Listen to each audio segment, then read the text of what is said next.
정비계획 위반권자는 재건축 정비계 이건 그냥 읽기만 하고 줄긋지 마세요. 이런 너무 기본적인 문장이니까 뭐 줄글 필요 없습니다. 정비계획 위반을 위해서 예정구역별 정비계획 수립 시기가 도래하면 안전진단을 실시해야 되고 동그라미 2번 다음에 요청하는 자에게 비용을 부담하게 할 수 있다. 네모 바로 위에 있죠. 기억 위반을 제한하는 자가 위반을 제한하기 전에 해당 정비 예정 구역에 위치한 건축물 및 부속 토지 소유자 얼마 이상의 동의를 받아야 돼요. 10분의 1 이상의 동의를 받아 안전진단 실시를 요청하는 경우 있고 니은과 디귿은요 그냥 보지 말고 거기도 및 10분의 1 이것만 확인하면 됩니다. 또 다 똑같아요. 어차피 정비 예정구역에서 하는 경우도 있고 예정구역이 아닌 곳에서 할 수도 있어요. 아까 말한 것처럼 이런 기본계획 없이 천재지변 발생했을 때는 예정구역 없이 사업할 수 있다고 했죠. 그런 곳에서 정비사업 하고 싶은 사람이 정비계획 위반 제한할 때는 10분의 1 이상의 동의로 요청할 수 있다는 말인데 그러한 경우의 수까지 다 구별해서 기억하는 건 불가능이고요. 여러분들이 그것까지 알 필요 없습니다. 10분의 1 하는 숫자 요청나면 10분의 1 이것만 기억을 잘 해주시고 안전진단 대상은 주택단지 안에 있는 것만 대상이에요. 주택단지 밖에 있는 창고, 축사 대상이 된다 안 된다? 안 된다. 그래서 이런 것들을 왜 자꾸 저 그림 그리면서 설명을 했냐면 시험에서 안전진단 대상은 정비구역 안에 있는 건축물이다. 그럼 맞아요, 틀려요? 틀렸거든요. 정비구역 안에 있는 게 아니에요. 이거 주택단지 안에 있는 것만 대상이고 정비구역 밖에 있는 것은 이것은 이제 보너스로 부록으로 들어온 겁니다. 대상이 아니에요. 정비구역 아니 정부역 안에 있는 게 아니고 주택단지 안에 있는 건축물이 대상입니다. 주택단지의 건축물이 대상인데 주택단지에서도 주택도 있고 또 뭐도 있어요. 부대시설, 복리시설 있거든요. 그것도 다 대상입니다. 상가 건물 이런 것도 다 대상이 되는 겁니다. 안전진단 대상에서 제외되는 것이 있는데요. 먼저 1번 천재지변 하면 예외가 다 있다고 했죠. 그것만 체크해야 되겠죠. 그래서 천재지변으로 붕괴가 되어 긴급하게 사업을 할 필요가 있을 때 이럴 때 언제 안전이다 하고 막 그러겠습니까? 또 천재지변으로 붕괴가 됐다면 육안으로 봐도 노후불량 상태를 넘어서 그냥 이미 사망한 거예요. 2번도 마찬가지죠. 사용 금지가 필요하다고 위반권자가 인정한 경우 사용 금지는 괜히 하는 게 아니고 건축물의 사용의 안전에 문제가 있어서 사용 금지시킨 거예요. 그러니까 노후불량 건축물로 총평가하더라도 아무런 문제가 없죠. 재건축 정비역 지정에 아까 양호 그리고 공동택 이것만 봤는데 좀 더 정밀한 요건들이 있습니다. 그 정밀한 요건은 아직 공부 안 했는데 그 중에 하나가 노후 분량이 전체의 3분의 2 이상 해당될 것 하는 것도 하나 있는데 요건이 자, 3개 동의 아파트가 있는데 여기에서 2개 동을 안전이단 했더니 전부 노후 분량 상태예요. 조금 전에 3분의 2 이상이면 안전이단 재건축할 수 있다고 했죠. 그러면 3개 중에 3분의 2가 이미 노후불량이면 나머지 건축물은 안전진단 할 필요가 있어요 없어요? 없죠. 그래서 이미 노후불량 요건을 충족한 경우에 법적 요건을 충족한 경우에 나머지 건축물 안전진단 할 필요가 없다 생략이 돼요. 주택단지 본래 정비 예정 구역에 있는 주택단지가 정비 사업의 재건축 사업의 기본적인 그런 구역이지만 진입도로 개설이라든가 기타 뭐 공원이라든가 녹지 공간 확보 등을 위해서 불가피하게 정비호에 포함된 이웃한 주택단지 같은 게 있을 수 있습니다. 그런 것들은 거기 이제 안전진단을 하지 않고 이게 꼭 노후불량만이 절대적인 평가 기준이 아니에요. 그 지역의 주거지 상황 이런 것들도 주거 환경 이것도 사업의 기준이 되기 때문에 기반시설 설치해서 불가피하게 포함된 지역에 있는 건축물은 안전진단을 하지 않더라도 된다 하는 거고. 마지막으로 시설물 안전 및 유지 관리에 관한 법률에 따르면 A등급부터 2등급까지 있어요. A, B, C, D 2등급까지 아래로 내려갈수록 그 시설물, 건축물의 안전성이 떨어지는 겁니다. 그래서 D나 2등급 받은 건 D나 2. 학점도 한 C등급까지는 받을만 한데 D부터는 낙제죠. 저하고 친숙한 D. D나 2는 뭐야? 사용하면 안 된다. 이제. 그래서 이게 뭐 천금불충해서 나중에 또 악벌자 한번 따서 외워보겠지만 이거 정도 이해를 하면은 충분히 찾을 수 있을 겁니다, 여러분들이. 그리고 자꾸 이해를 하는 게 더 좋습니다. 이해를 하면 나중에 그것들이 절묘하게 생각이 날 수 있어요. 문장을 읽으면서. 근데 이제 외우기만 하면요. 그럼 이제 생각이 까먹으면 그냥 못 찾는 거지. 다음 이제 안전진단 실시됐고 289페이지 보시면 양괄호 6번 동그라미 1번에서 세 번째 줄에 제출 한번 체크해보세요. 동그라미 1번의 세 번째 줄 제출 양괄호 6번입니다. 290페이지 동그라미 2번에서는 다섯 번째 줄 검토 의뢰 동그라미 3번은 세 번째 줄 검토 요청. 한번 읽어보면 이제 무슨 말인가 짐작이 좀 갈 거예요. 7, 8 설명한 것과 해서 동그라미 1번 정비계획 위반권자는 정비계획 위반 여부를 결정한 경우에 지체 없이 특별시장, 광역시장, 도지사에게 결정 내용과 해당 안전진단 결과 보고서를 제출해야 된다. 국장한테 하는 게 아니라고 했죠. 그럼 이제 특별시장, 광역시장, 도지사 그리고 아까 별별 이 사람들 즉 시도지사는 필요할 때 법이 정한 그러한 기관의 안전진단 결과의 적정성 여부에 대한 검토를 의뢰할 수 있다. 그랬죠? 읽을 수 있죠? 국장은 시도지사에게 결과 보고서 제출을 요청할 수 있고 이건 임의적인 절차죠. 시도지사가 그리고 이제 필요할 때는 시도지사에게 안전진단 결과의 적정성 여부에 대한 검토를 요청할 수 있다. 그러니까 검토는 이제 시도지사가 하는 겁니다. 국장은 이제 검토를 요청하는 거고 거기에다가 동그라미 3번에 검토 요청할 수 있다. 거기다가 국장 부담 이렇게 한번 해보면 무슨 말인가 또 관련돼서 짐작할 수 있겠네요. 국장 부담 비용 국장이 내라 이 말이죠. 동그라미 2번 검토 의뢰 하는데 누가 부담해요? 여기는 시도지사 부담. 이제 정비계획 위반권자가 지가 부담해야 되지만 그 법에서 명시적인 규정이 빠졌기 때문에 그건 안 나오고 이제 2번, 3번에 대해서 위반권자가 부담해야 된다 이런 식으로 나올 가능성이 있다. 아니면 10분의 1을 다른 숫자로 바꾸거나 그리고 이제 그 위반 요청한 자에게 비용을 부담시켜야 된다 이렇게 하거나 이런 식으로 틀리게 할 수가 있습니다. 그래서 아니면 이제 절차를 섞어가지고 막 틀리게 하거나 291페이지 맨 밑에 정비구역 이제 여기 정비구역 지정 고시가 되면 여기는요 앞으로 지구단위 계획구역으로 의제가 돼요. 그리고 이 정비계획은 지구단위 계획으로 봅니다. 이제 정비구역 정비계획에는 여기도 당연히 주거지역 같은 데서 하는 것이기 때문에 용건 용이 이런 것들이 다 들어가 있어요. 기반시설에 관한 사항도 들어가 있고 그래서 그에 관한 사항은 지구단위 계획으로 이제 본다 이 말이고 좀 복잡한 논리 구조는 몰라도 돼요. 그냥 정비구역은 지구단위 계획고요. 정비계획은 지구단위 계획 뭐 이렇게 그냥 형식적으로 봐셔도 되겠고 그리고 이제 정비구역이 지정 고시가 되면 여기에서 사업 시행자가 사업을 앞으로 어떻게 하겠다. 저기 있는 기존의 노후불량 상태인 공동주택을 언제 철거해서 언제쯤 준공을 하겠다 하는 거. 몇 세대를 만들겠다. 이런 계획들을 이제 세워야 됩니다. 그게 사업 시행계획. 그동안은 우리가 실시계획 그랬는데 여기는 또 시행계획 그렇게 말합니다. 표현은 다르지만 국어의 뜻은 뭐 큰 차이가 없죠. 사업 시행계획, 사업이라면 붙었지만 실시계획 안 그러고 여기는 이제 시행계획. 원래 인가를 받고 고시를 합니다. 그래서 종전에 있던 이러한 건축물을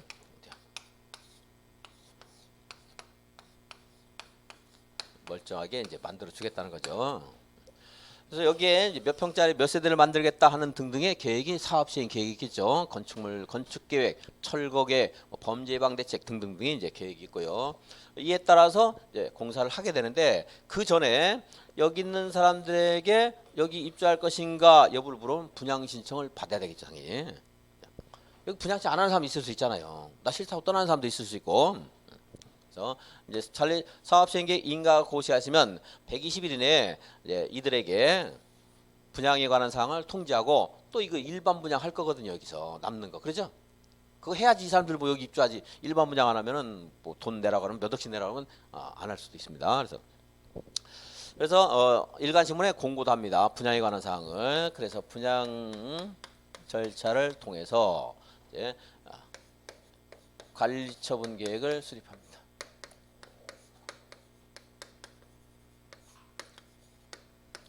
또 인가를 받고 고시합니다. 여기 아까 갑이 여기 거주하고 있었죠. 이제 갑 이게 이 사람이 여기 입주하기로 했다고 치겠습니다. 그러면은 이제 여기 관리처분계획에는 그 갑의 권리관계에 관한 사항들이 이제 일체 담겨져 있는 거예요. 이제 전체적인 분양 설계뿐만 아니고 이제 분양 대상자의 성명과 주소 이런 것들은 시험에서 내지도 않겠죠. 너무 뻔한 거니까. 그리고 이 분양 대상자가 여기 이거 종전에 가지고 있던 재산권 평가해 줘야 돼요. 새롭게 분양받은 재산권도 평가를 해줘야 돼요. 그래서 여기서 원래 물론 이제 1억 가진 사람 사업하면 너 한 2억 뭐 1억 5천은 될 거다 이렇게 해서 사업을 하는 거지 1억이니까 1억 그대로 가진다 하면 귀찮으니까 사업 안 하겠죠 이 사람들. 이제 권리 가액 같은 거 평가해서 본래 받을 그 사람이 돌아갈 목보다 덜 줬으면 사업 시행자가 나중에 사업 끝나고 청산금을 걔한테 교부를 해야 되고 더 많이 줬으면 이제 청산금을 징수하고 하는 것도 필요합니다. 그래서 여기에 있던 재산적 가치, 여기에 있는 것의 재산적 가치 비교 형량해야 돼요. 여기서 관리처분계획에서.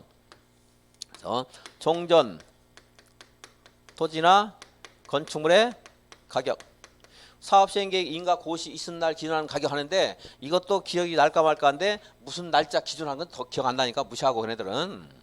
그리고 이것도 평가해 줘야 돼. 이거 분양받게 되는 대지나 건축물의 추산액 아직 확정된 게 아니니까 추산액 이런 말 하겠죠. 아직 만들어진 게 아니니까 추산액.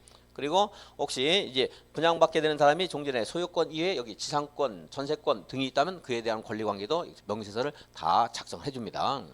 왜냐하면 여러분 마찬가지잖아요. 종전에 여기 여러분들 재산권 아파트가 뭐 5개 있는데 한 개만 원래 5개 하나만 주는 게 원칙이에요. 근데 그것만 나중에 뭐 하나 주고 떠나라 이거 안 되는 거고 당연히 내 재산권이 여기서 다 평가가 돼야 되겠죠. 이거 통과돼야 이제 철거하는 거 아니겠어요? 이게 평가가 된 이후에 기존 건축물을 이제 철거를 하는 거예요. 그리고 시공하고 공사가 완료되면 그냥 씁니까 멋대로 준공검사를 받고 여기서 이제 준공인가 해줍니다. 이제 공사 완료 공고 공사 완료 또 고시라고 해놨어요. 고시합니다. 그럼 이제 준공인가 다음날 정비구역 지정은 해지된 것으로 본다 되는데 여기에 이제 사업 시행 방식이 이렇게 관리처분 계획에 따라서 주택을 건설해서 공급하는 것만 뿐만이 아니고 환지 같은 거 하는 경우도 있어요. 저기 도시계 주관 개선 사업 한번 봐보세요. 필지가 단정하지 않겠죠. 그죠? 고저차도 되게 심하겠죠. 경사지었겠죠. 그런 것들을 반듯하게 한 다음에 내무 사각에서 건축물 건축하기 좋게 나눠주면 그것도 하나의 개선 사업 될 수 있어요. 그러니까 환지도 있을 수가 있습니다. 또 다른 방식 여러 이제 다양한 방식이 있을 수가 있는데 근데 이제 관리처분 방식 만약에 이 방식에 따라서 사업을 했다면 이거 있다고 해서 끝나는 게 아니고 공사 완료 고시 후에 지체 없이 소유권을 이전시켜 줘야 돼요. 여기 보면 사업 시행 계획에서 약속한 대로 이렇게 만들어져 있을 거 아니에요. 그죠? 이거 사업 시행자 명의로 보존 등기 했겠죠. 처음 만들어진 건축물이니까. 그죠? 그럼 이제 사업 시행자 명의에서 아까 여기 갑이 입주하기로 했으니까 갑한테 어때요? 소유권 이전해 줘야 되지. 이때 또 청산금 결정해야 돼요. 해야 되겠죠. 그죠? 그래서 이거 이제 이런 것들이 다 일단되면 소유권 이전 고시하면 고시한 날 A한테서 갑으로 소유권 이전되는 게 아니고 고시한 다음 날 이전돼요. 환지처분도 효력이 언제 발생해요? 환지처분 공고일 다음 날 효력 발생하잖아요. 여기도 다음 날 이전되고. 그럼 갑이 가졌던 종전 토지나 건축물에 있었던 지상권자, 전세권자, 뭐 임차권자 이런 것들이 이제 이렇게 새롭게 소유권을 취득한 이곳에 이제 또 권리관계가 이전이 될 수 있고 그렇게 됩니다. 소유권 이전 고시한 날의 자꾸 한글화 시키니까 한 날 이렇게 되는데 그냥 고시로 할게요. 고시일 언제요? 다음 날. 소유권은 이전된다. 그리고 환지 등기에서는 토지에 관한 것이기 때문에 그렇게 긴급하지 않습니다. 14일 이내에 환지 등기하면 되는데 여기는 지체 없이 해줘야 돼요. 이 갑이라는 사람이 여기 전에 그 뭡니까 새로운 곳에 거주하기 위해서 뭐 전세자금 대출 같은 거 받을 수 있거든요. 그럼 빨리 이거 이전 등기 받아야 여기 또 대출 받아서 그 갚고 할 거 아니겠어요? 그러니까 여기는 지체 없이 이전 등기를 해줘야 돼요. 소유권 이 그 등기를 해줘야 됩니다. 이렇게 이제 진행이 되는데, 그래서 여기 관리 전문계획 뭐가 있어요? 종전 토지나 건축물의 가격이나 분양받게 되는 대지나 건축물의 추산액 이런 것들 이제 외우지 말고 이해하라고 자꾸 설명하는 거예요. 뭐 사업 시행 계획 인가 고시가 있은 날 기준으로 한 가격 하는 것들은 물론 이유가 있겠지만 그것까지 분석하면 너무 어려우니까 그냥 그거는 빼버리고. 이제 종전에 소유권의 권리 관계도 있어야 되고, 세입자 하는 말 보호하면 맞고 무시하면 틀렸고, 그냥 우리는 세입자의 재산권에 관한 명세도 있어야 되겠죠. 당연히 보상해 줘야 돼요. 또 뭐 임대주택 건설 계획 같은 것들 있어야 되겠고요. 그리고 여기도 이제 사업을 하려면 정비 사업비가 얼마나 들 것인가 하는 거, 이런 것들을 또 어떻게 마련할 것인가 하는 것 대책이 다 있어야 되는 거고요. 여기도 관리처분계획에도 정비사업비 하는 게 들어가요. 여기는 뭐 추산액 하는 표현 썼는데, 추산액이란 말은 그냥 정비사업비다 이렇게 똑같은 거다 이렇게 아셔도 돼요. 이걸 여기다 붙여서 틀리게 안 하니까. 가끔 문제집에 여기를 추산액 붙여놓고 틀린 거 찾아라 이렇게 하는 경우인데 절대 그렇게는 안 납니다. 조합에. 그리고 이 정비사업비를 추산해서 무엇을 하냐, 조합원들에게 얼마씩 분담시킬 것인가 하는 분담 규모 이런 것들이 이제 관리처분계획이 있어요. 이게 여기 분양할 때도 좀 이제 여기에 들어간다는 걸 꼭 기억할 게 아니고, 제가 강의할 좀 올해 중요하다고 보여지는 게 있어서 쓰는데, 여기에서도 이제 분양되는 이 분양 대상 건축물의 명세 같은 건 당연히 있겠죠. 여기 있어야 되고요. 그리고 이제 여기에 종전에 분양 신청을 하게 됐을 때 그 사람이 얼마쯤 부담할 것인가는 부담금, 네, 추산액. 자, 추산액 붙은 것들은 그냥 부담금 이렇게만 읽어도 상관없어요. 여러분들 정비사업비 빼버릴게요. 추산액 붙죠. 헷갈리니까 괜히. 자, 분양받 종전 토지나 건축물의 가격, 분양받는 대지나 건축물의 가격, 그리고 여기 부담금 알려줘야 되겠죠. 너 5천만 원만 부담하면 1억짜리 아파트 대신에 2억짜리 아파트 받을 수 있다. 5천만 원 차이 있다. 뭐 이런 식으로 꼬시겠죠. 이제 이거 부담금 여기 있어요. 이런 것도 알려줍니다. 그래서 이걸 보고서 내가 분양할지 말지 결정하는 거잖아요. 그 분양 신청해야 되지. 그 분양 신청 기간은 30일 이상 60일 이내 기간으로 하도록 되어 있습니다. 그래서 여기에 이제 분양 신청, 여기 분양 신청 일반 분양 아니고 누구예요? 조합은 분양 말하는 거죠. 조합원들 분양하는 거 분양 신청할 수 있습니다. 이렇게 이제 사업이 진행된다 하는 거. 그래서 저기 앞에서 재건축만 한정해서 보면요, 재개발 사업은 다 조합원이 돼요. 이제 조합을 만들면 사업승자 안 보겠습니다. 사업승자는 좀 전에 주관경 개선 사업은 누가 사업을 한다고 했어요? 등이라고 그냥 쓰겠습니다. 시장 군수 등이 사업을 해요. 등. 아니면 토지주택공사 등을 사업승자로 정할 수 있어요. 등등 하면 공공시행이라고 생각하시면 공공시행. 우리가 하는 게 아니고 공적으로 진행해요. 열악하니까 사업을 할 수 없으니까 저 사람들이 스스로가. 근데 재개발과 재건축은 누가 사업을 해요? 조합이 사업을 합니다. 예외도 있지만 이제 조합이 사업을 하고, 이 조합이 사업을 하면 조합 설립 인가도 받아야 됩니다. 시장 군수 등이 인가를 해줘요. 조합 설립 인가를 받고, 조합을 설립하려면요, 여기는 추진위원회라는 게 있어야 돼요. 추진위원회. 얘네들이 나서서 조합 설립인가 동의 요건을 충족해서 토지동수가 일정 수의 동의를 받아야 돼요. 그래서 이제 조합을 만드는데, 재개발은 조합 만들어지면 이 조합 설립인가에 이제 일정 수가 동의를 해야 돼요. 근데 반대해도 조합원이에요. 근데 재건축은 반대하면 조합원이 아닙니다. 그 사람은요, 떠나는 거예요. 그 사람에게도 매도 청구해서 그 반대한 사람에게도 역시 매도 청구해서 그 토지나 건축물을 사들여서 사업을 진행을 해야 됩니다. 자, 재개발은 동의하든 말든 조합원, 재건축은 동의한 사람만 조합원입니다. 동의한 사람. 이제 조합원들에게 분양 신청하는 절차입니다. 이렇게 해서 이제 진행이 될 거고요. 자, 정비구역 지정고시 좀 이따 다시 또 이제 해당 파트 다시 보겠습니다. 꼼꼼히. 정비구역 지정고시하면 지구단위 계획구역과 지구단위 계획으로 본다고 했죠? 그러면 정비구역으로 지정이 되면은 도시활법에서 공부한 거 그대로 적용합니다. 건축물 건축, 공작물 설치, 토지 형질 변경, 토석 채취, 토지 분할, 물건 쌓기, 그리고 뭘 심을 때 허가 받으라고 했는데 중목 벌치와 식지 허가사항입니다. 여기 대수서는 도시활법에는 허가사항인데 여기는 허가사항 아니지만 그걸 뭐 주의해라 뭐 이런 말 써놨는데 무시하고, 자, 용도 변경 허가사항입니다. 가설 건축물, 용도 변경 이런 것도 허가 사항이에요. 이제 용도 변경이 건축법에 하면 허가 받아야 되는 경우도 있고 신고만 해도 되는 경우가 있고 건축물 대장의 기재 변경만 빨간색 쭉쭉 긋고 바꿔도 되는 경우가 있고 그렇습니다. 근데 여기는 다 뭐라는 거예요? 허가 받으라. 왜 그런가 보니까 여기 건축물 소유자도 하나의 권리자가 될 수 있죠. 그랬죠. 재개발 사업 같은 거 중요하잖아요. 건축물 소유자. 근데 다가구를 다세대로 마음대로 바꿀 수 있도록 한다면 다가구에 19세대까지 거주할 수 있는데 근데 그걸 다세대로 바꿔가지고 19명 명의로 막 바꿔버려요. 그러면 권리자가 부당하게 늘어나서 본래 이익을 가질 사람들의 권리를 좀 잠탈할 수 있거든요. 그래서 이제 용도 변경 못해 하라. 허가 받으라 한 거예요. 이제 그 주택도시개발법에서 같은 취지가 있었고요. 토지를 합병하는 건 상관없어요. 권리자가 더 줄어드는 거니까 반가운 일이죠. 근데 토지를 분할하면요. 권리자가 또 많아지니까 이것도 허가를 받으라. 분할 제한 면적 따지지 않고 허가 받으라 이 말이에요. 국토계획법은 분할 제한 면적 미만일 때만 허가 받지만 여기는 그냥 허가 받으라. 근데 이제 이게 분할 면적 미만인가 이상인가 이건 전혀 언급 안 합니다. 그냥 토지 분할 허가사항 이렇게만 나와요. 자, 토지 분할 허가사항. 뭐 공작물 설치, 형질 변경, 토석 채취, 물건 쌓기, 중목 벌채화 식재 다 허가사항이에요. 사업에 방해될 수 있으니까. 근데 특히 얘하고 얘가 좀 주의사항이에요. 건축물과 토지 분할을 하게 되면 여기는 좀 방해만 되는 거지만 여기는 권리가 굉장히 참탈당할 수 있어요.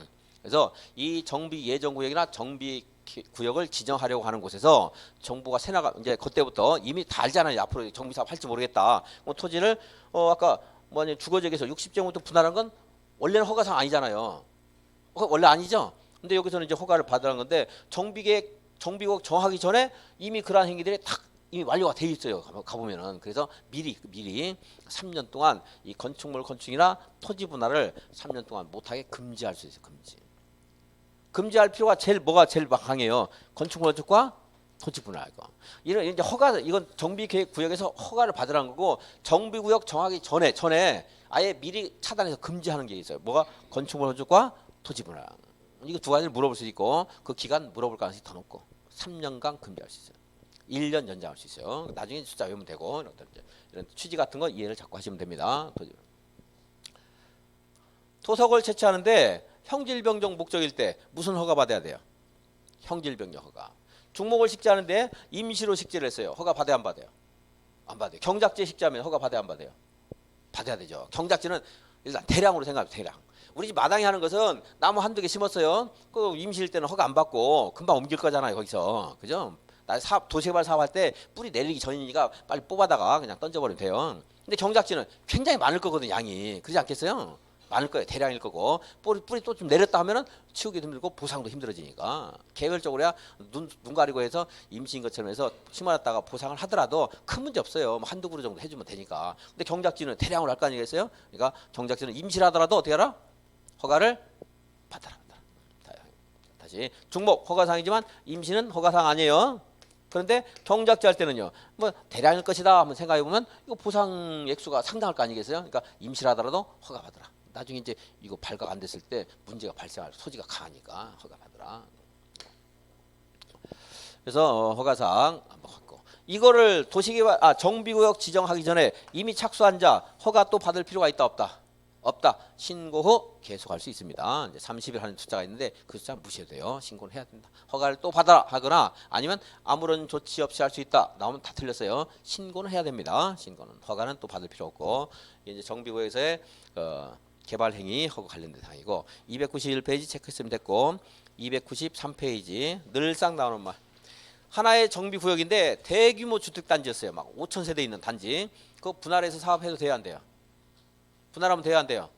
분할은 다 된다 그랬죠. 분할은 다 된다. 그죠? 다 된다. 그럼 우리도 4시간이지만 50분씩 분할해서 수업하고 있는 거예요. 지금 중간중간 쉬어가지고 그것도 뭐 넓은 분할이라고 볼 수 있겠네요. 그러니까 인간 세계에서는 뭐든지 분할할 수 있다 생각하시면 돼요. 물론 이제 제한이 있는 거 있죠. 도시개발 사업은 적어도 10,000제곱미터는 돼야 되니까 분할했을 때 각각의 면적이 만은 돼야 된다 뭐 한다든가 주택법에서도 공구별로 사업할 때는 얼마 이상이 된다 이런 게 있을 수 있는데 어쨌든 기본적으로 분할할 수 있다 이런 말 나오면 맞아요 틀려요? 맞죠? 역으로 그럼 통합하면 돼요 안 돼요? 통합 결합 돼요 안 돼요?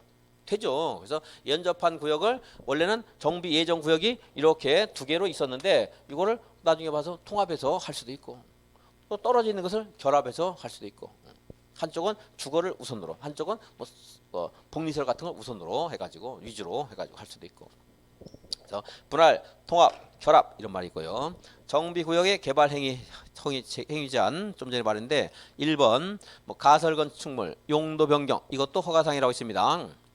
대수선이 어디에 있는가 없는가는 무시하시고요. 다음에 4번 토속 형질병령 목적인 토속 지시는 무슨 허가 받는다. 형질병령 허가. 7번 중목 허가사항이죠. 허가 안 받는 거 1. 응급조치 2.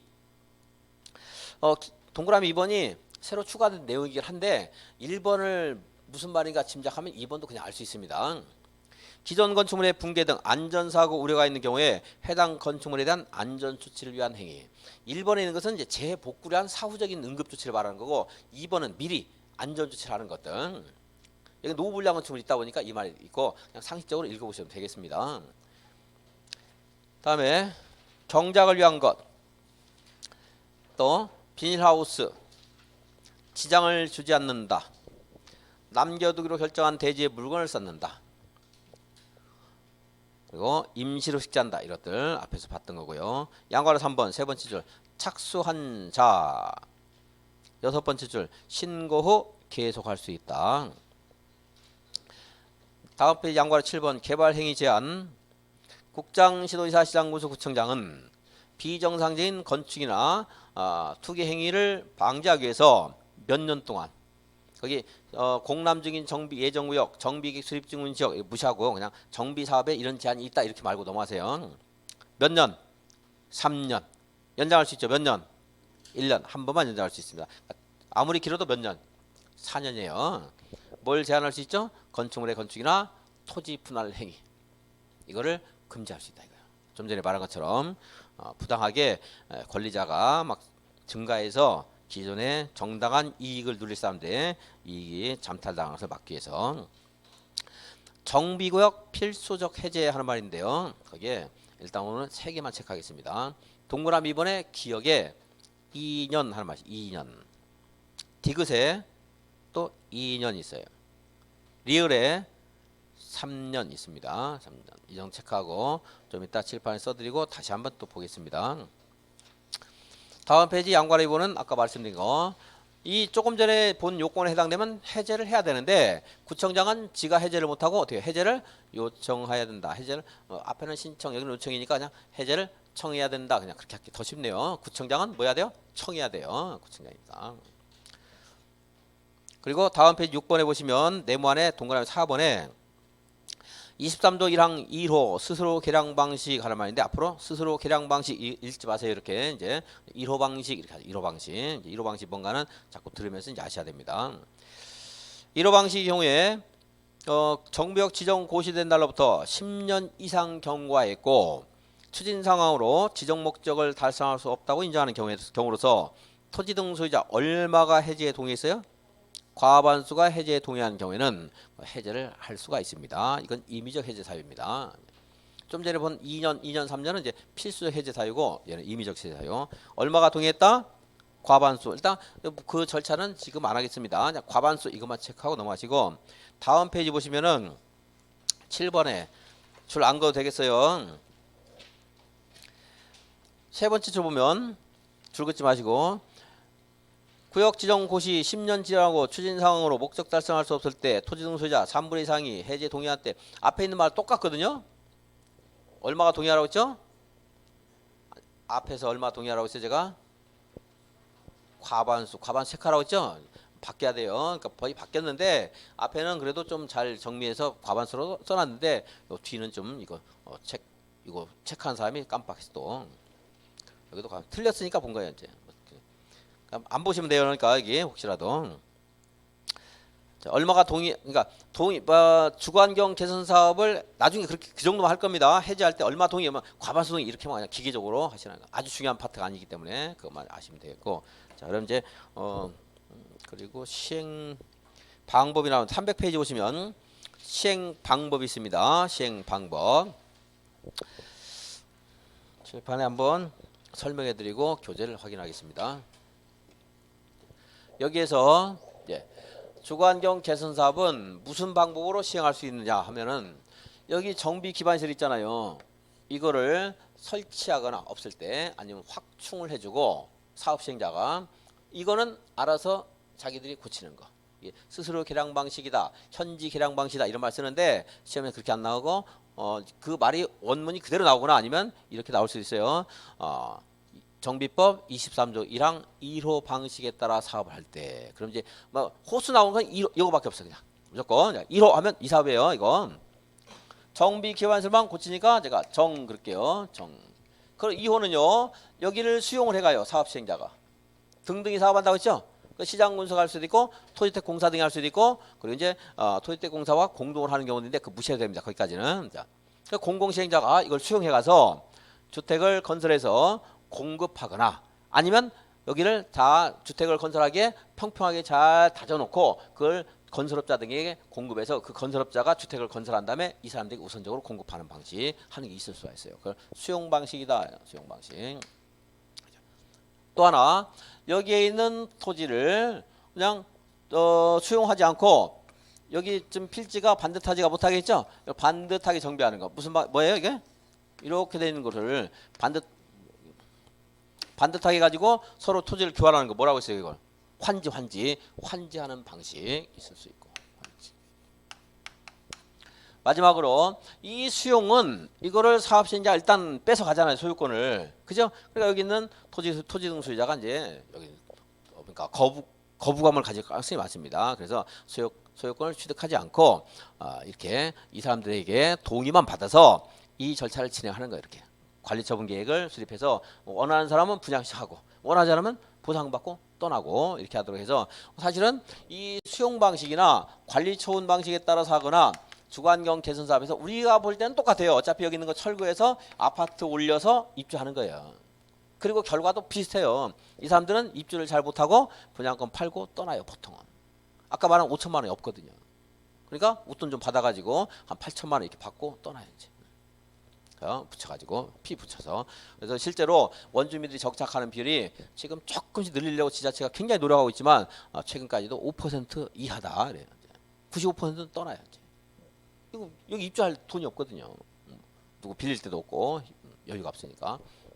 그래서 이 원주민들 블루칼라 노동자들 입주하기 위해서 이거 했는데 알고 보니까 젠틀맨만 들어갔다 해서 젠트리피케이션 현상이 발생한다 이런 말 하잖아요. 그러니까 다 양복 입은 사람들이 외제차 몰고 다니는 사람들이 입주해 있어요. 다. 심지어 뭐 임대주택에도 외제차가 이렇게 많다면서요. 정수 관 네 가지 방식이 있을 수 있고요. 재개발 사업은요. 여기는 환관 방식이 있어요. 무슨 방식이에요? 환지로 공급하거나 관리처분 계획에 따라 건축물을 건축해서 분양 신청받아서 공급하는 방법 있을 수 있고 재건축은 관리처분 방식만 있어요. 관리처분 방식만 있다. 재건축은 환지 방식 하면 돼요 안 돼요? 안 돼요. 어차피 환지 여기 가가지고 형질변경 같은 거 할 필요 없어요. 어차피 잘 조성돼 있거든요. 이거 철거한 다음에 이걸 필지 여기 500세대한테 나눠줘봐야 20평씩 나눠주는 주택단지 아무리 봐도 없어요. 뭐 10몇 평밖에 안 들어와요. 1인당 한 세대당.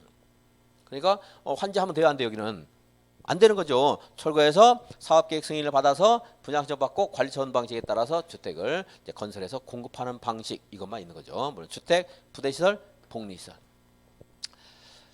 아까 재건축을 여기 도입한 취지 중에 하나가 쓸데없는 재건축을 억제하기 위해서. 무슨 말이냐면 아파트 재건축하면 값이 올라가니까 노후 불량 아닌데도 막 해달라고 하는 경우가 있었어요.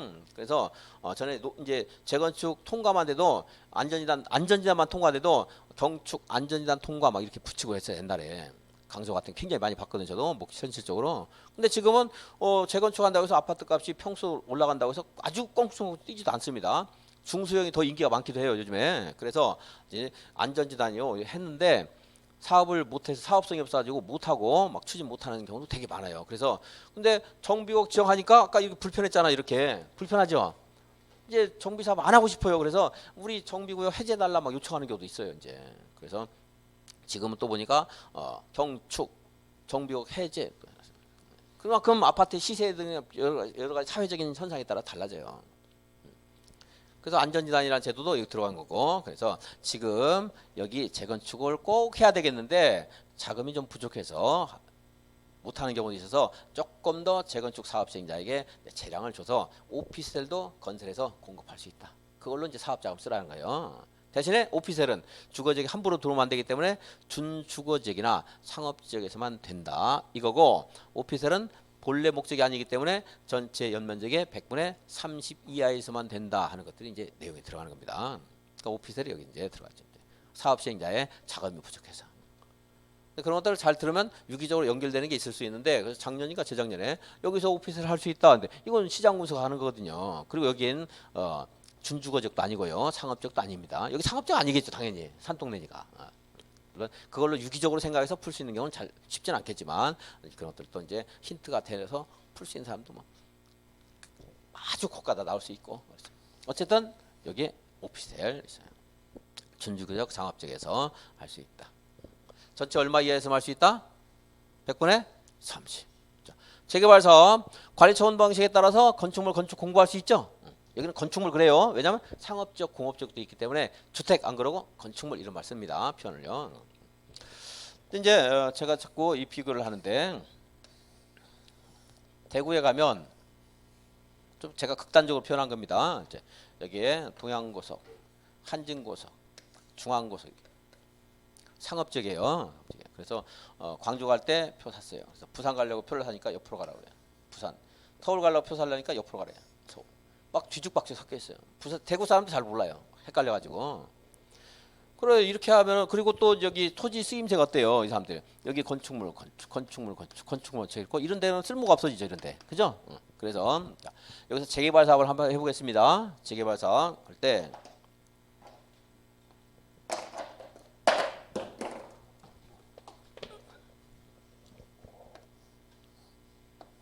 이렇게 토지를 나누면은 전보다는 좀 나아졌죠. 뭐요? 환지 할 수 있죠. 환지. 그러니까 이 재건축은 환지 해봐야 아무 의미가 없지만, 재개발은 환지만 해도 의미가 있을 수 있어요. 그 재개발 사업은 무슨 방식으로 할 수 있다? 환지로 할 수도 있고. 그럼 그냥 하느니 어차피 한 김에 여기다가 이렇게 해서 매표소라든가 배차장이라든가 뭐 세차장 같은 걸 한꺼번에 같이 쓰면 훨씬 더 효율적으로 쓸 수도 있겠네요. 그죠? 이거는 뭐예요? 이거는 이제 환지만 한 게 아니고 건축물을 건축해서 건축물을 공급하는 방식으로도 할 수도 있다. 무슨 사업? 재개발 사업. 재개발 사업은 이렇게 두 가지가 있을 수 있는데, 그냥 외우지 말고, 재건축은요 환지하면 안 되는 거 알았죠? 아까 아무것도 아니지만 나중에 그냥 외우면 까먹거든요. 그러니까 하는 거고. 그리고 이제 나중에는 이제 시간이 없다. 만약에 우리 반이 속성반이에요. 2개월밖에 시험 시간이 안 남았어요. 그러면 이런 거 말 하지도 않아요. 그냥 정수 환관, 관 이렇게 해서 외워서 들어가라 이렇게 해요. 그러면 착각해서 틀려. 그때 이렇게 외워도 무슨 말인지 모르니까. 이걸 풀어서 나오거든, 시험에서. 풀어서 이해를 해야 되는 겁니다. 그리고 이제 주거환경 개선 사업은 아까 여기에다가 기반시설 왜 설치해줘요? 지들 건데. 근데 이 역을 왜 설치해줘요? 도시 저속 주민이니까 해주는 거죠. 그죠? 이 사람들에게. 그래서 정비 기반시설만 설치해주는 방법 있을 있고, 수용해서 사업을 못하니까 수용해서 하는 방법도 있고, 수용하니까 거부 반영하니까 관리 처분 방식에 따라서 하는 것도 있고, 환지만 해도 되고, 이걸 섞을 수도 있어요. 수용과 환지를 섞어서 하는 방법도 있을 수 있고 그렇습니다. 무슨 방향? 혼용 방식도 있을 수가 있고 그렇습니다. 그래서 이 조세활법보다 좀 일단 출발이 복잡한 게, 사업 시행 방식도 거기는 수용과 환지만 있는데 다양한 게 있고, 그리고 사업의 종류 자체가 세 가지가 또 있고, 그러니까 사업 시행자도 또 좀 다양해지겠죠. 사업 시행 방식 물어볼 수 있고요. 그리고 일단 기본적으로 어디서 하는가, 사업 시행 방식이 뭔가 물어볼 수 있고, 누가 하는가, 이것도 아주 중요한 관심사입니다. 누가 하는가, 사업 시행자. 자, 먼저 이제 주거환경 개선 사업 누가 한다고 했어요? 도시 저속 주민이 못하니까 등등 공공 시행할 수 있다. 시장 군수 등이 하거나, 이제 시장 군수 등. 그런데 이건 이제 원래는 국어 맞춤 띄어쓰기지만 얘는 하나의 단어에 그냥 한 글자 하나, 법률 용어예요. 붙였어요. 시장 군수 등 하는 것은 별별 시장 군수 구청장을 줄여서 이렇게 표현을 해요. 이제. 근데 뭐가 본뒷말인가 알 필요는 없어요, 여러분들. 자, 앞으로 이제 시장 군수 등 하면 이 사람이 사업을 할 수도 있어요. 이 사람 할 때는 인가 받아야 안 받아요? 안 받아요. 이 사람 할 때는 받아야 돼요. 이 사람 하면 준공검사 받아야 안 받아요? 안 받아요. 인가 안 받고, 여기 준공검사도 안 받습니다. 그래서 괄호를 친 거고요. 그 외의 사업자 행정 할 때는 이렇게 인가도 받고 준공검사도 받아야 됩니다. 시장 군수등이 할 수 있고, 그리고 이 재개발과 재건축 사업은 누가 한다고 했어요? 누가 한다? 조합이 한다. 조합. 자, 조합은 권리관계가 복잡할 때 좀 단순화시키는 성격도 있다고 했습니다. 그래서 좀 전에 이걸 예를 들어주는데 여기 토지 등 소유자가 여러 사람입니까? 적습니까? 몇 명 안 됩니까? 몇 명 안 될 수 있죠? 물론 이제 사실 따지고 보면 여기는 뭐 지분 관계가 복잡하겠지만 단순화시킬게요. 한 명, 두 명, 세 명이 할 수도 있잖아요. 단순할 수 있죠? 이럴 때는 규약을 작성해서 사업해도 돼요. 그러니까 도시화법은 권리관계가 복잡하지 않으니까 진행가 해도 되고 복잡한 조합을 만들어도 된다고 했고 여기는 권리관계가 복잡해요. 재개발, 재건축에 수백 명, 수천 명이니까 조합을 만들어야 돼요. 근데 좀 전에 본 것처럼 재개발 사업에서 상업적, 공업적에서 인근 토지, 인근 공장 몇 개 가진 사람들이 할 수 있거든요. 그때는 조합을 만들지 않아도 돼요. 토지 등 소유자가 많을 때 적을 때 숫자가 적을 때 그 기준이 20명입니다. 20명 미만일 때는 조합을 만들지 않아도 돼요. 무슨 사업에서? 재개발 사업. 재건축은 그런 게 없어요. 그러니까 재개발 사업에서 토지 등 소유자가 20명 미만일 때는 조합을 만들지 않고 사업을 할 수도 있다 하는 건 나중에 추가하고 기본 원칙은 뭐예요? 조합을 만드는 겁니다. 조합. 또 하나 우리가 도시화법에서도 환지 방식 할 때는 할래요 말래요 물어봐요. 그죠? 여기서도 물어봐요. 수용, 환지, 관리 처분할 때 이 사업을 할지 말지에 대해서 토지 등 소유자에게 물어봐야 돼요. 토지 등 동의 받아야 돼요. 자, 시장군수 등은 토지 등 소유자 3분의 2 이상과 세입자 과반수의 동의를 받아 사업을 하는 겁니다. 사업할 때. 근데 그중에 동의 받지 않아도 되는 사업이 하나 있어요. 정수, 환, 관 중에 정. 아까 정은 뭐였죠? 도로나 상하수도 같은 것만 설치해주고 조용히 떠나가요. 여러분이 한번 기분 나쁠까? 우리 집이 철거가 돼요, 안 돼요? 안 돼요. 그냥 사는 거예요. 이제 내가 나중에 고치고 싶으면 고치는 거고 와서 수도만 놓고 갔어요. 상수도만. 동의 받을 필요가 있다 없다? 없어요. 반대하는 사람 있겠어요, 없겠어요? 가끔 있어요, 이상한 애들. 시끄러 죽겠는데 시험 공부해야 되는데 왜 이렇게 시끄럽게 떠드냐 할 수 있어요. 근데 그런데 의견이 타당한 의견이 아니기 때문에 반대할 필요 없는 거죠. 그러니까 동의 안 받아도 돼요. 그러니까 여기도 반대하는 사람이 있거든요. 어디든 반대는 있을 수가 있어요. 그런데 이제 수용, 환지, 관리 처분은 어떻게 되는 거예요? 내가 살고 있는 집이 철거가 되는 거예요. 이제 그러니까 중대한 그런 재산권에 영향을 미치니까 동의 받는 거예요. 그래서 자, 1호 사업 동의 받는다 안 받는다? 1호 사업 1호 정수, 환관 1, 2, 3, 4요. 1호 사업 동의 받아야 안 받아요? 안 받는다. 이제 그렇게. 그 스스로 계량 방식, 현지 계량 방식이란 말은 안 나와요, 시험에서. 그렇게 공부하고 있으면 안 돼요. 1호 방식 동의 안 받는다. 이렇게 해야 돼요. 머릿속으로 생각하셔야 돼요. 와서 상수라든가 놀이터라든가 아까 공동 이용실이라든가 정비 기반시설이 있었잖아요. 공원을 만들어 준다든가 이것만 하고 떠나가요. 그러니까 동의를 받을 필요가 없다. 근데 수용할 때는요. 우리가 뺏어가는 거니까 여기서는 이제 개인의 재산권을 뺏어가. 도시화법과 좀 다릅니다. 그러니까 토지 동의 받아야 되고 환지하더라도 받아야 되고 관리처분 방식도 받아야 됩니다. 세입자 동의도 받아야 돼요. 근데 세입자 동의는요. 분석을 해보면 여기 토지등 소유자가 1000명인데 세입자가 500명이에요. 그럼 토지등 소유자 3분의 2가 찬성했어요. 한 700명이 찬성했는데 세입자 250명이 반대하면 못한다는 거예요. 뭔가 좀 안 맞거든요. 그래서 세입자가 토지등 소유자의 2분의 1 이하일 때는 세입자 동의 받을 필요 없어요. 너무 작잖아요, 숫자가. 그죠? 그래서 세입자 동의 받지 않아도 되고 그리고 또 1호, 2호, 3호, 4호가 있는데 얘만 동의 받는 거예요. 세입자 동의는. 얘는 어차피 동의 자체가 없으니까 빼면 되는데 법에서 오류로 얘를 집어넣는데 그냥 무시하고 일단 1호 동의 받아야 안 받아요? 토지 등 소유자 동의도 안 받고 세입자 동의도 안 받아요. 1호는. 2호, 3호, 4호는 동의 받으라고 했는데 그중에 세입자 동의 받는 건 누구만 받는 거예요? 2호. 무슨 방식? 수용 방식. 정, 수, 환, 관 그렇게 해놨잖아요. 그러니까 세입자는 누구랑 제일 친하겠어요? 여기서. 얘하고 제일 친하겠지. 시온. 여기부터 동의 받는 거죠. 관 동의 안 받습니다. 그래서 이제 정리 한번 했고요. 나중에 이제 문제 풀 때 좀 잘못된 문제들이 있을 수가 있는데 그 지적을 제가 해드리겠고요. 문제 풀 때 이제 접목을 시키면 되겠습니다. 이렇게 해서 23조 1항 주관경 개선 사업에 대한 사업 시행자 한번 분석을 해봤습니다. 자, 이제 재개발과 재건축은 누가 사업한다고요? 조합. 아까 20명 미만한 건 보류하고 조합이 합니다. 근데 조합이 사업을 하려면 그 전에 여기 이제 동의 요건이 4분의 3 더하기 2분의 1, 3분의 2, 4분의 3 하는 숫자 나오거든요. 여기 이제 전체 만약에 400명 있으면 기본적으로 300명 이상의 동의를 또 받을 걸 요구해요. 이제. 그리고 여기 뒤는 토지 면적입니다. 토지 면적. 여기는 이제 토지 등수자, 사람 머리수 말하는 거고, 여기 저기 있는 구성 머리수. 이 뒤는 이제 토지 면적. 토지 소유자만 따져요. 이제 여기는 건축물 수자 무시하고 토지 면적 2분의 1, 3분의 1, 4분의 3인데 그래서 400명에 뭐 4,000명이면 3,000명 한꺼번에 와서 동의 못 해요. 누가 나서서 선동을 해야 돼요. 그게 조합 설립 추진위원회예요.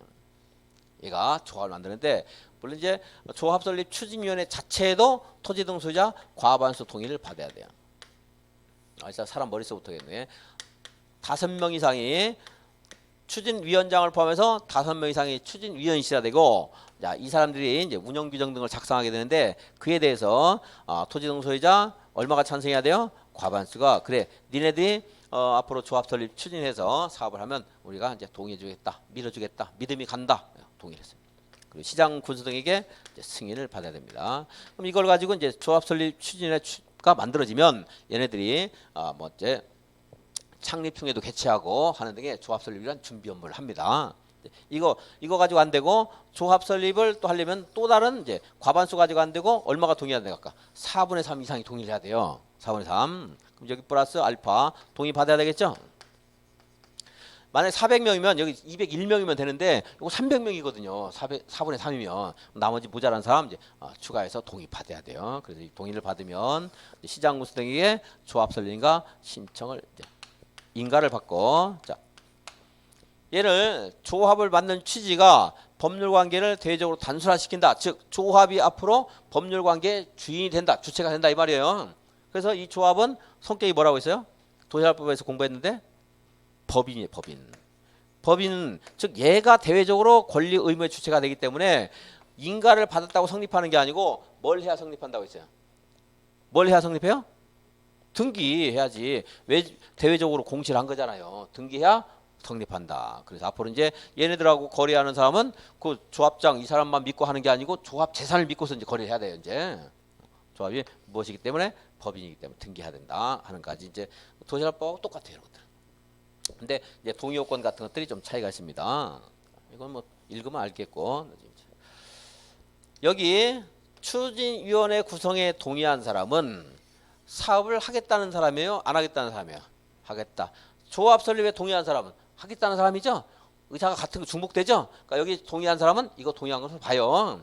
물론 조합 설립과 신청 전까지 반대 의사 표시할 수 있습니다. 그래서 무엇인가 철회하거나 반대 의사 표시할 때는 자기가 동의한 것과 관련된 절차가 일정한 단계에 돌입하기 전까지 해야 돼요, 항상. 근데 그 전 여기 예외적으로 여기 하나 있는데 얘네들은 여기에 동의한 사람들은 조합 설립에 동의할 때, 인가 신청할 때까지 처리할 수 있는 게 아니고 좀 더 제한이 있어요, 얘네들. 이거는 조금 더 나중에 보겠습니다. 그건 이제. 자, 일단 이 동의 숫자 한번 확인해야겠습니다.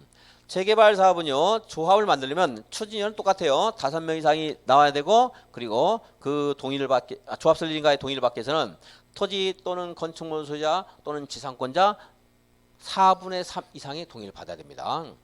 그리고 토지면 이제 여기는 뒤에는 순수하게 토지만 가지고 토지 면적 소유자 2분의 1 이상, 토지 면적 2분의 1 이상의 토지 소유자 동의를 받아야 돼요. 즉 따라서 여기 동의한 사람들이 가지고 있는 토지 면적이 2분의 1 이상 되라는 말인데 분석 안 해도 되겠습니다. 시험에 나오면 앞에는 무슨 뭐뭐뭐 하면서 숫자가 머릿수가 나와요. 머릿수.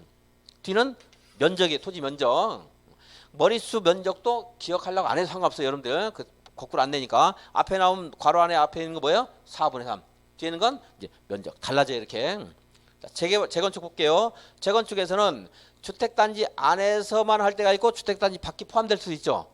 요거는 주택단지 밖에 있는 걸 말해요. 주택단지 밖에 있는 토지 또는 건축물 소유자 4분의 3 이상의 동의를 받아야 되고, 거기서 동의한 사람들이 가지고 있는 토지 면적이 전체 3분의 2 이상을 가져야 돼요. 그러니까 토지 면적 3분의 2 이상의 토지 소유자 동의를 받아야 됩니다. 주택단지 안으로 들어왔어요. 그럼 거기는 구분 소유자 4분의 3 이상이 동의를 해야 되고, 그들이 가지고 있는 토지 면적 지분 비율이 4분의 3 이상 돼야 돼요. 자, 그래서 여러분 앞에는 글자가 다 달라져요. 제가 했는데 여러분들 그거 채취한 사람 거의 없을 거예요. 무시하고 머릿수입니다. 앞에는요. 이거는 기억하려고 하지 말고 할 수도 없는 거고. 자, 그래서 이제 조합 설립 동의 요건 할 때 이제 괄호 넣기로 내는 경우 되게 많고요. 아니면 지문에 3번 뭐 재개발 사업에 대한 조합 설립의 토지 등 소유자 동의 요건은 토지 등 소유자 4분의 3 이상. 그리고 뒤에는 뭐가 나와야 돼요? 그럼 읽을 것도 없이 2분의 1, 2분의 1. 수식어는 틀리게 안 해요. 그냥 숫자만 가지고 아직 앞에 붙어 있는 말을 틀리게 안 하니까. 앞에 머릿수는 다 얼마예요? 그리고 뒤는요. 2분의 1, 3분의 2, 4분의 3. 그래서 1, 2, 3 하면 이게 이제 조합 설립 동의 요건입니다. 1, 2, 3. 근데 이게 주택단지 밖입니까? 안쪽입니까? 밖에 그것만 주죠. 그래서 재개발 사업, 재건축인데 주택단지 밖이죠. 주택단지 안쪽. 그리고 각동 구분 소유자 과반수 동의도 받아야 돼요. 그래서 여기에서 그러니까 여기 100%, 여기 100%, 여기 50% 이러면 4분의 3 됐을 거예요 아마. 정확히 안 따져봤지만. 근데 50%면 과반수가 된 게 아니잖아요. 과반수는 50을 넘어야 되니까. 그래서 그럼 여기를 포함해서 재건축 사업을 못 한다는 거예요. 얘 빼고 해야 돼. 빼고 이렇게. 그러한 것도 이제 우리 법에 절차가 있습니다. 그러면 아주 소수의 반대 때문에 걔 때문에 사업을 못 하는 거 이것도 좀 지양을 하기 위해서 얘를 빼는 절차가 있는데 그 조금 이따 보도록 하겠고. 그래서 여기에 근데 어떤 동이 있는데 그 동이 작은 동인데 여기 이 세대가 5 이하예요. 5 이하. 구분 소유권 5개 이하다. 그럼 여기는 과반수 동의 받을 필요 없어요. 그래서 포함될 것이 작을 때. 물론 이 5명도 전체 4분의 3 하는 숫자에는 들어가죠. 들어가는데 다른 동들은 과반수를 충족해야 그 동이 포함되지만 5 이하인 동은 거기에 5명이 전부 반대해도 그냥 전체 4분의 3만 되면 걔네들은 무시하고 포함시켜서 사업할 수 있다는 겁니다. 상가 건물 같은 게 좀 문제가 될 수 있어요. 상가도 하나의 동으로 취급해요. 근데 상가가 2개 있으면 그것도 전체 2개가 그냥 한 개 동이 됩니다. 사실은 그런 것도 시험에 안 나오지만. 그래서 이 상가 건물 소유자 같은 여기 만약에 아파트 소유자는 굉장히 다수잖아요. 상가 건물 소유자 소수자죠. 그래서 이 사람들의 권리를 정당하게 잘 반영을 안 해주고 되게 짜게 반영할 수 있어요. 이 사람들은. 권리를 가치를 막 떨어뜨려 가지고 이 아파트가 비싸지 상가가 뭐가 비싸 막 그러면서 막 짜게 할 수 있어요. 그럼 이 사람들은 그럼 우리 안 할래 막 반대할 수 있거든요. 그래서 그때 여기가 5 이하면 과반수 필요도 없고. 그리고 이 사람들 계속 근데 여기가 10명 있다고 쳐. 10명 상가 건물 소유자가 이 사람이 반 과반수가 안 되면 여기 사업을 못 한다고 했죠. 그럼 이 사람들 10명 때문에 사업을 못 하면 좀 이것도 불합리하기 때문에 이렇게 그럼 니네 이렇게 떨어져 나가 이렇게. 떨어져 나가라고 할 수가 있어요. 떨어져 나갈 때 그런 문제가 되죠.